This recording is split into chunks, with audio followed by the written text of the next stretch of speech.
नमस्कार, मैं professor Iyer, editor in cheap and publisher inertia, और मेरे साथ इस एंफ्रा शो के स्पेशल एपिसोड में आपका स्वागत है। मेरे साथ हैं आज क्रेडा के सीईओ श्री शैलेंद्र शुक्ला जी, और इन्होंने जिस प्रकार से सौर ऊर्जा में काम किया है इस देश में, इन्होंने एक तरह से एक ग्लोबल एग्जाम्पल सेट किया है सौर ऊर्जा के क्षेत्र में, स्पेशली जो डिसेंट्रलाइज्ड और डिस्ट्रीब्यूटेड पावर की बात करते हैं। नमस्कार शुक्ला साहब। नमस्कार। हम लोग तो आपको काफ़ी पहचानते हैं, परंतु दर्शकों के एंगल से किस प्रकार से मतलब ये ट्रांसफॉर्मेशन करीब डिकेड प्लस जो आपने बड़ी मेहनत करी इसके अंदर, and how to you created the I would say model for renewable energy itself. Solar में तो बहुत सौर ऊर्जा में बहुत काम किया, लेकिन बहुत अलग जगह जैसे बायोमास है, बाकी भी एरिया है, आपने एक रिन्यूएबल पोर्टफोलियो डिसेंट्रलाइज्ड वे में कैसे डेवलप किया सर इसमें? देखिए, इसको आप सौभाग्य कह सकते हैं कि जो प्रदेश मुझे काम करने के लिए मिला, उस प्रदेश की भौगोलिक स्थिति कुछ इस प्रकार की थी। 40 से 45% क्षेत्र यहाँ का घने जंगलों से घिरा हुआ, 20,000 लगभग गांव हैं, जिसमें से आधे से अधिक गांव या तो किसी नेशनल पार्क एरिया में है या किसी फॉरेस्ट सेंचुरी एरिया में है। 11 सेंचुरी, फॉरेस्ट सेंचुरी और 3 नेशनल पार्क में है छत्तीसगढ़ में, और यदि वो उन नेशनल पार्क में या फॉरेस्ट सेंचुरी एरिया में नहीं है तो उसके फ्रिंज एरिया में है। तो कहीं ना कहीं से वो जंगलों से प्रभावित है, और बिजली नहीं पहुंच पाना, उनको बुनियादी सुविधाएं न मिल पाना, ये एक नेचर है क्या आप कह सकते हैं, क्योंकि बहुत सारे तकनीकी कारण हैं, बहुत सारे सुप्रीम कोर्ट की रूलिंग्स हैं, जिनके कारण उन क्षेत्रों तक आप कन्वेंशनल सुविधाएं, कन्वेंशनल बिजली या सड़कें, इन सब चीज़ों का निर्माण उन जगहों पर नहीं कर सकते। तो जो पिछड़े क्षेत्रों में दूर दराज के, जिसको हम रिमोट एरिया कहते हैं, वहाँ रहने वाले लोग हैं, उनके लिए कुछ ना कुछ साधन जुटाना था, और इस तरीके से इस प्रकार के संयंत्र जो है वो इजाद होना शुरू हो गए। राइट। और ये जो आपका पाथ है, इसमें अब बड़ा जबरदस्त आप लोग काम कर रहे हैं। जिस प्रकार से आपने मुख्यमंत्री जी के निवास पे पानी पीने का जो सुविधा बनाई है, और वो भी आपने सौर ऊर्जा के थ्रू आरओ प्लांट लगाया, तो इसके बारे में कुछ बताइए दर्शकों से। इसमें देखिए, कई बार ये होता है कि हैंडपंप खोद दिया जाता है और ये मान लिया जाता है कि हमने पीने का पानी उपलब्ध करा दिया, या हम बोरिंग करा देते हैं, चाहे वो सरफेस वाटर ही आ रहा है। एक डिफरेंस होता है, सरफेस वाटर जो होता है वो पोर्टेबल वाटर नहीं होता, पीने का पानी नहीं होता। जो ग्राउंड वाटर है वो पीने के पानी के लायक होता है। लेकिन जहाँ हैंडपंप लगता है या जहाँ पर ये शेलो ट्यूबवेल खोदे जाते हैं, तो इनमें हमेशा पानी गंदा ही निकलता है या पीने योग्य पानी नहीं होता, जिसके कारण बहुत सारी बीमारियां होती हैं। हम लोगों ने एक ऐसा प्रयोग शुरू किया कि जहाँ दूर दराज के क्षेत्र में जहाँ संभव था बोर करना, वहाँ बोरिंग करा के, और नीचे से पानी बिना बिजली के, जो कन्वेंशनल पावर है वो वहाँ पर नहीं था, तो सोलर पंप लगा करके उस पानी को लिफ्ट किया, लिफ्ट करके टंकी के माध्यम से नल जल योजना बना करके पूरे गांव में उस पानी को डिस्ट्रीब्यूशन चालू किया। ये जब शुरू में हमने 25 गांव में किया, फिर दूसरे साल हमको 200 गांव का काम मिला, 225 गांव में किया। गवर्नमेंट ऑफ इंडिया की टीम आई, उसने देखा, और पेयजल मिशन बन गया। ये छत्तीसगढ़ में तो अब ये हाल है कि पीएचई डिपार्टमेंट ने निर्णय लिया कि अब जो भी हम ड्रिंकिंग वाटर के लिए पंप लगाएंगे, उसका संचालन सोलर के माध्यम से ही करेंगे। ये बहुत बढ़िया एक स्टेप, ये बहुत बढ़िया स्टेप कि सोलर से ही संचालन करेंगे, और वो भी पानी पुरोठा जो आप स्कीम बता रहे हैं, common man the drinking water, ये बात जो है। और जो आप आरओ वाटर की बात कर रहे हैं, आरओ एक ऐसा सिस्टम होता है, रिवर्स ऑस्मोसिस, जिसके द्वारा पानी को पीने योग्य बनाया जाता है। स्कूलों में हम जाकर के देखें कि जहाँ पर 1,500 बच्चे, 2,000 बच्चे पढ़ रहे हैं, वहाँ पीने के पानी की कोई सुविधा ही नहीं। पेयजल की आप बात कर रहे हैं। हम शहरों में तो बॉटल खरीद लेते हैं, शहरों के जो बच्चे हैं वो अपने घर से बॉटल लेकर के पहुँच जाते हैं, लेकिन आज ऐसे हजारों ऐसे स्कूल हैं, बालिका स्कूल हैं, बालक स्कूल हैं, जहाँ पर पीने के पानी की व्यवस्था नहीं है। उसके साथ में टॉयलेट होना चाहिए। जो बालिका छात्रावास है उसमें जो बालिकाओं की छात्रावास है, स्कूल है, वहाँ पे टॉयलेट की व्यवस्था कंपलसरी है, होना ही चाहिए। इसमें आपने यहाँ पर एक प्रोजेक्ट दिखाया हमको जी, तो वो किस प्रकार से आपको उसमें क्या अलग किया गया है बेसिकली? किस प्रकार से वाटर कंजर्वेशन भी हो रहा है उसमें? यस, हम लोग क्या करते हैं, जो पानी बोर से निकालते हैं, पहले एक बड़ी टंकी है 5000 लीटर की, उस टंकी को भरते हैं, उस टंकी के माध्यम से फिर आरओ में आते हैं। आरओ के पहले हम थोड़ा सा, क्योंकि आरओ में मेम्ब्रेन होती है जिसको बदलने का काम करना होता है, तो वो बार बार चोक ना हो, उसके लिए हम उसके पहले एक आयरन रिमूवल के लिए सिस्टम लगाते हैं, वो भी सोलर से संचालित होता है। उसके नीचे भी फ्लोराइड रिमूवल लगाते हैं, वो भी सोलर से संचालित होता है। और फिर जो आरओ सिस्टम लगा हुआ है वो भी सोलर से चलता है। इस प्रकार पीने का पानी मिल गया, और जो आरओ का वेस्ट वाटर है उसको टंकी में कलेक्ट करके फिर उससे हम बाथरूम में, जो टॉयलेट्स हैं उनमें, जहाँ बच्चे खाना खाते हैं वहाँ हाथ धोते हैं, अपने बर्तन धोते हैं, उन जगहों पे जो नल लगे हैं इन सब में फिर उस पानी को running water 24 hours running water school में और छात्रावास में सुनिश्चित करते हैं। सर ये यूनिक प्रोजेक्ट है क्योंकि ये इस प्रकार का एक्सपेरिमेंट कहीं नहीं हुआ, कहीं नहीं हुआ, कहीं नहीं हुआ। तो इसको क्रीड़ा किसी तरह से प्रमोट करना चाहेगी क्योंकि ये अब पूरे देश में फैल सकता है। जी हाँ, जो मॉडल है क्रीड़ा का, जो हमारा जैसे ड्रिंकिंग वाटर की स्कीम थी अब वो भी राष्ट्रीय स्कीम बन चुकी है। हाँ जी। अभी उड़ीसा, झारखंड, आंध्र प्रदेश, महाराष्ट्र, राजस्थान ऐसे कुछ स्टेट्स को और वहाँ के जो दूर दराज के क्षेत्र है वहाँ के लिए भी गवर्नमेंट ऑफ इंडिया ने बड़ा एक स्कीम 25,000 पंप की स्कीम सैंक्शन किया है, जिसमें मॉडल हमारे यहाँ से लिया गया छत्तीसगढ़ से। हम लोगों ने ही उसके टेंडर वगैरह फ्लोट किए थे, उसकी जो पार्टीज डेवलप की थी, जो हमने पूरा डिज़ाइन तैयार किया था। आप आश्चर्य करेंगे उसमें एक एक बारीक चीज़ें हम लोगों ने उसके साथ में डिज़ाइन में निकाला। करीब 6 महीने का समय हम लोगों को उस पूरे सिस्टम को डिज़ाइन करने में लगा। उसका नल कभी चोरी नहीं हो सकता इस प्रकार का नल लगा है जो कभी खुल नहीं सकता अंदर से। उसके लिए विशेष किस्म के पाने होते हैं जो उसमें पैनल लगे हैं, सोलर पैनल, उनको इस प्रकार के एलएनकी सिस्टम से उसको हमने फिट किया है सॉकेट के अंदर लगा करके कि उसको कोई चोर खोल नहीं सकता, उसको सिर्फ काट करके ले जाया जा सकता है। इन्हें उसको थेफ्ट प्रूफ भी किया है और साथ ही जो नल हैं उनकी लाइफ को भी हमने इंश्योर किया। वो इस प्रकार के नल लगे हैं कि जब पानी आपको चाहिए उसको आपको पुश करके ऊपर रखना पड़ेगा, उतनी देर पानी गिरेगा, जैसे आप छोड़ देते हैं वो बंद हो जाएगा। टंकियों के साथ में हम लोगों ने आज की जो आधुनिक सुविधाएं उपलब्ध हैं उनका उपयोग किया, सेंसर्स लगाए हैं। टंकी भर जाती है, ओवरफ्लो नहीं होती, अपने आप सिस्टम बंद हो जाता है। जैसे ही आप पानी उसका उपयोग करते हैं तभी फिर वापस पंप से उन टंकियों को भरने का काम होता है। और ये राष्ट्रीय कार्यक्रम बन चुका है। Right sir. और आपने जिस प्रकार से पहले भी हमने डिस्कस किया कि आपने ये डिसेंट्रलाइज मॉडल के अंदर बिल्डर्स को भी कन्विंस किया यहाँ सौर ऊर्जा लगाने के लिए, तो ये किस प्रकार से हुआ और कितना ये मूवमेंट आगे बढ़ा है? इसमें पहले ये सुनिश्चित करना होता है जो आप संयंत्र लगा रहे हैं इसका रेगुलर संचालन हो, रेगुलर रखरखाव हो, मेंटेनेंस हो। जब तक आप मेंटेनेंस की और उसके रनिंग की व्यवस्था नहीं करते आपको सिस्टम नहीं लगाना चाहिए, क्योंकि आप गांव में जा रहे हैं, रिमोट एरिया में जा रहे हैं जहाँ तकनीक उपलब्ध नहीं है, जहाँ रिपेयरिंग की सुविधाएं उपलब्ध नहीं है। तो हम लोगों ने पूरे एक नेटवर्क के साथ में काम किया। करीब 4,000 हमारे पास में ऐसे ऑपरेटर हैं जो गांव-गांव में बैठे हुए हैं। तो इसमें सर एक नया क्यों नहीं आप स्कीम करते हैं कि स्किल डेवलपमेंट क्रीड़ा ही तैयार करें? हाँ, अभी कि क्रीड़ा के अंतर्गत ही कुछ लोग 50-50 बच्चे गाँव में सीख के वो सर्टिफिकेट कोर्स लेके चले जाएं। बिल्कुल सही आपने कहा। हम लोग स्किल डेवलपमेंट का कोर्स चलाते हैं। जिला प्रशासन की तरफ से हम लोगों को राशि इसके लिए प्राप्त होती है और हर जिले में हमारा स्किल डेवलपमेंट का कार्यक्रम चलता है और जो बच्चे ट्रेंड होते हैं उनको बकायदा सर्टिफिकेट्स मिलते हैं और रोजगार भी लोगों को रोजगार मिलता है। जो आज सोलर की कंपनीज हैं पूरे देश में, जो सोलर की कंपनीज काम कर रही हैं उनमें ज्यादातर लोग छत्तीसगढ़ से ट्रेंड होकर के ही उनमें काम में जा रहे हैं। बहुत बढ़िया, ये एक अच्छा एक प्रयास रहा जिसमें हम लोगों को सफलता मिली। बिल्कुल सर। सर इसमें क्यों ना ऐसा आगे सोचा जाए, जैसे आपने इतनी इनोवेशन करी है कि हम जो नरेगा है, national rural employment guarantee programme जो चल रहा है, उसके अंदर ये सोलर का जो ट्रेनिंग है वो देखे अगर उसको मिक्स कर दिया जाए कि ये जो इतना समय सोलर को पहले मेंटेन करें, संभल करें। आपने बिल्कुल ठीक कहा। इसको एक मान्यता मिली है, एक लाइवलीहुड कॉलेजेस हर जिले में खोलने का प्रोग्राम है और उसमें इस सोलर के कोर्स को भी शामिल कर लिया गया है जो गवर्नमेंट ऑफ इंडिया की स्कीम है। तो स्किल डेवलपमेंट और लाइवलीहुड के माध्यम से उस कार्यक्रम में इसके लिए राशि मिल रही है और financial assistance government of India का इसमें है जो काम कर रहे हैं। और एक बहुत बढ़िया बात जो कहना चाहते हैं, शुक्ला जी ने इसको दूर दराज के इलाके में सोलर को पहुंचाया है। इवन जो नक्सल प्रभावित इलाके हैं उधर भी पहुंचे हैं और उसके अलावा मैं ये भी कहना चाहता हूँ ट्राइबल के एरिया में, जो ट्राइबल एरिया में आपने प्रोवाइड किया है। सो ये जो आपने हॉस्टल्स में और दूर दराज के इलाके में जहाँ एकदम लाइफ ट्रांसफॉर्मिंग जो एजेंट है, जो दैट टाइप ऑफ वर्क आपने किया, तो उसके बारे में थोड़ा बताइए। देखिए सामाजिक परिवर्तन तो बहुत अच्छा हुआ। जो हमारे प्राइमरी हेल्थ सेंटर्स थे, जो हमारे कम्युनिटी हेल्थ सेंटर्स थे, लगभग 700 की संख्या में, जो हमारे नक्सल अफेक्टेड एरिया के पुलिस थाने हैं लगभग 350 पुलिस थाने, इन सब में सौर ऊर्जा पहुंचा। 55 ऐसे बेस कैंप्स हैं पैरामिलिट्री फोर्सेस के, उन सब में 55 में पूरे जो विद्युतीकरण है वो सोलर के माध्यम से किया गया।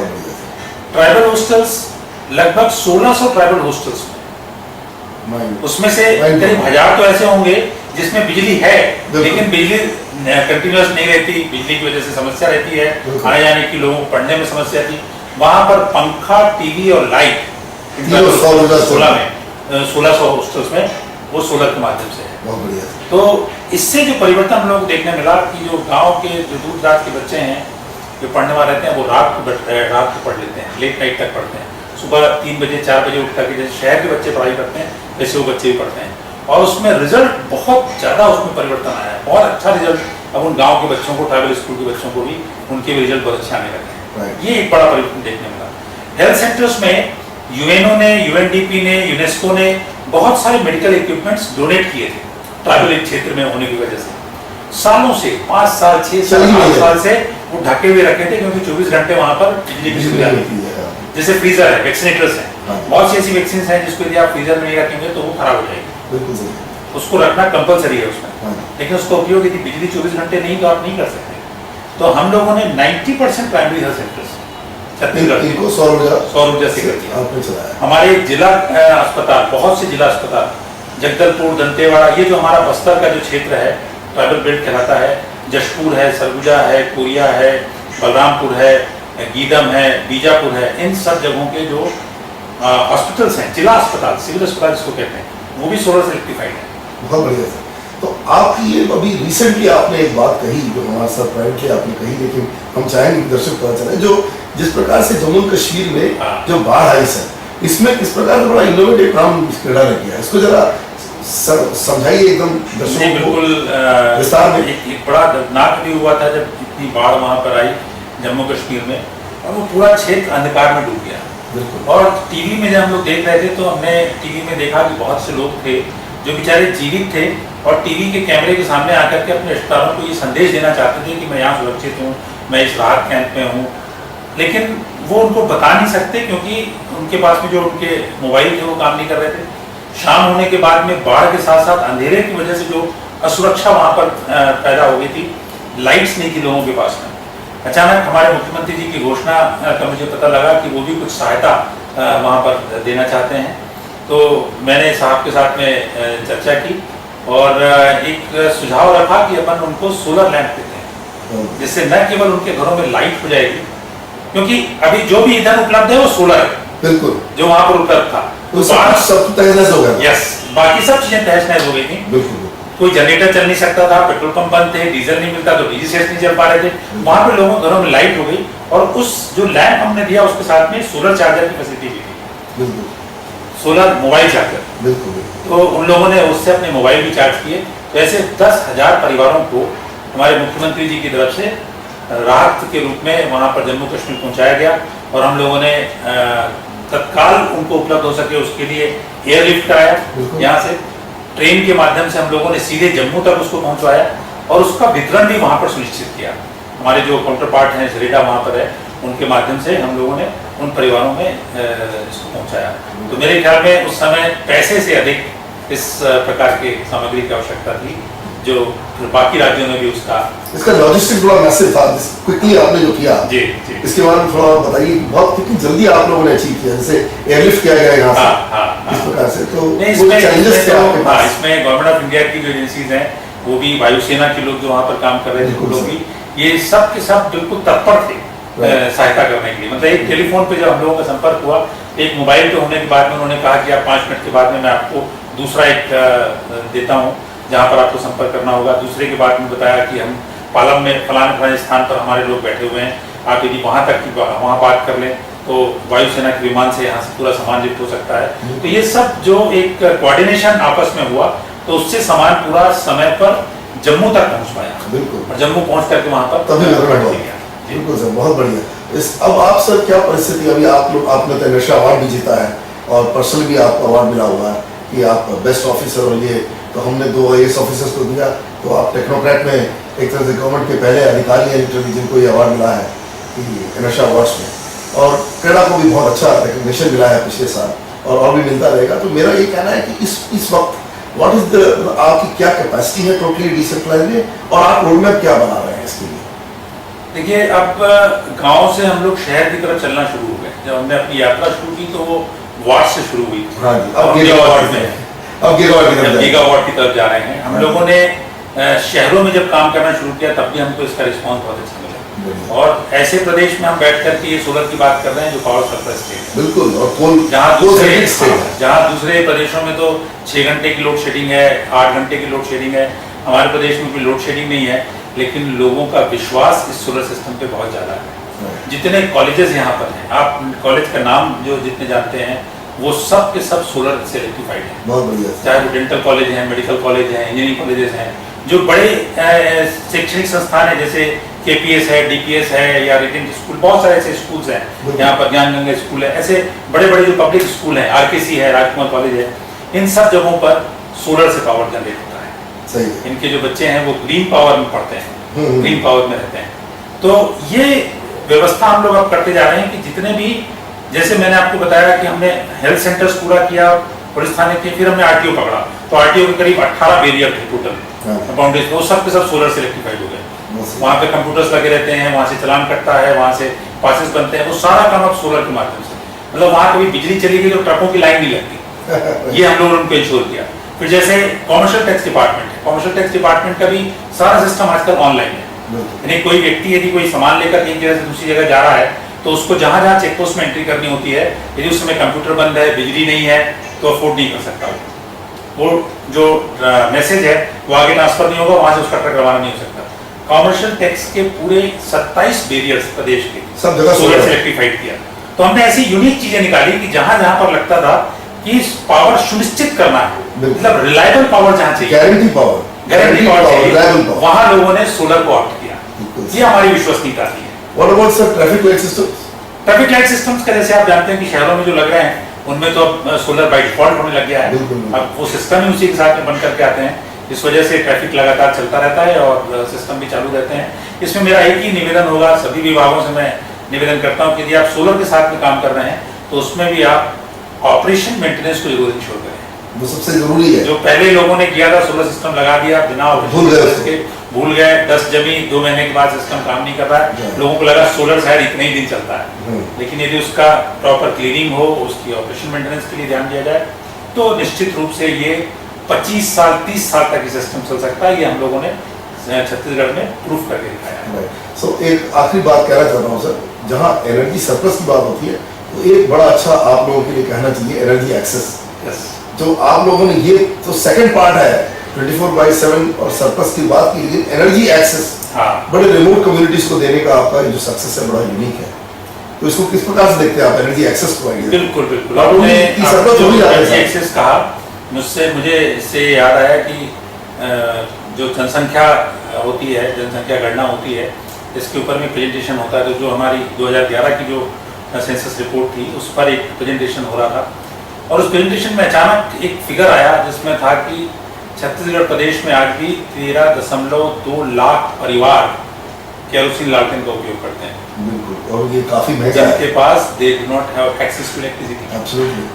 एक तरफ हम कंप्यूटर में बैठे हुए हैं, दूसरी तरफ लोग केरोसिन के पीछे, और दूसरी तरफ में लोग केरोसिन की लाइन में लग करके केरोसिन खरीद रहे हैं और घर में एक चिमनी जला रहे हैं बेचारे।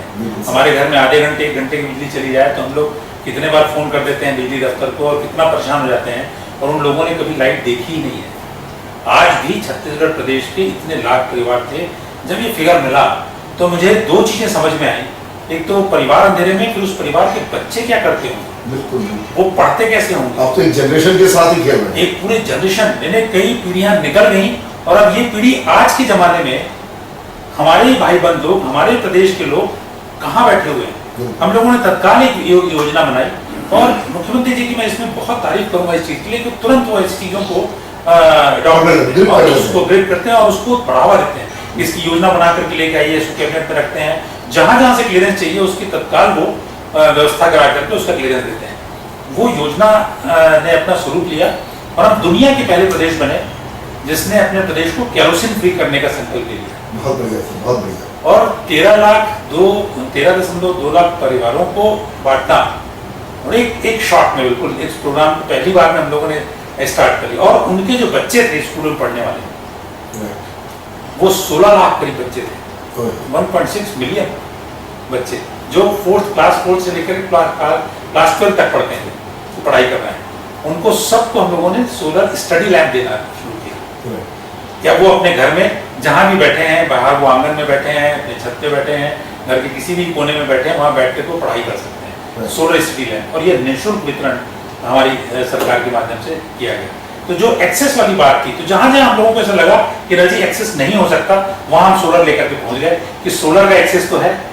तो उसको इसका मतलब आप तो 25 मेगावाट कह रहे हैं कि 25 मेगावाट नहीं है, लेकिन ये कम से कम ये मतलब इस almost like gigawatt scale access. Yes, जो पब्लिक के दिमाग पे आप एक्सेस है, तो ये काफी बड़ा काम हुआ। काफी बड़ा काम छत्तीसगढ़ में जिस तरह से डिसेंट्रलाइज हुआ है, तो किसी राज्य ने मैंने नहीं देखा जो किया है। तो इसमें तो ये भी मानना पड़ेगा कि मुख्यमंत्री डॉक्टर मनमोहन सिंह का बहुत सपोर्ट है आपको, क्योंकि इस प्रकार से काम अगर कहीं नहीं हुआ तो ये भी पॉलिटिकल विल कहते चाहिए। हैं वो जरूर चाहिए, और वो उनमें बहुत ज्यादा है। और उन्होंने निरंतर इस काम को बढ़ाने का और उसमें सपोर्ट करने का हम लोगों को काम किया है। बहुत बढ़िया शुक्ला जी, और मैं चाहूंगा कि आप इसी प्रकार से सक्सेसफुल रहे और देश के लिए और एग्जाम्पल सेट करते रहे।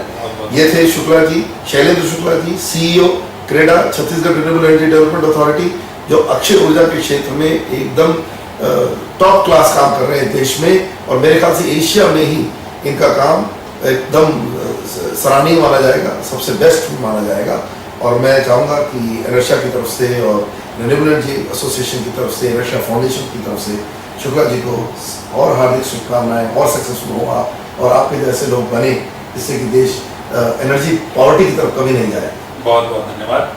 काम हम लोग यही सोच के करते हैं, कभी हमने इसको चुनौती के रूप में नहीं लिया, हमेशा दायित्व के रूप में लिया। ईश्वर ने जो अवसर दिया है कि नौकरी के माध्यम से भी हम समाज के लिए, देश के लिए कुछ कर सकें, तो मैं अपने को सौभाग्यशाली मानता हूँ कि इस अवसर का मैंने लाभ उठाया और दायित्वों का निर्वहन कर रहा हूँ। बहुत बहुत धन्यवाद सर, थैंक यू।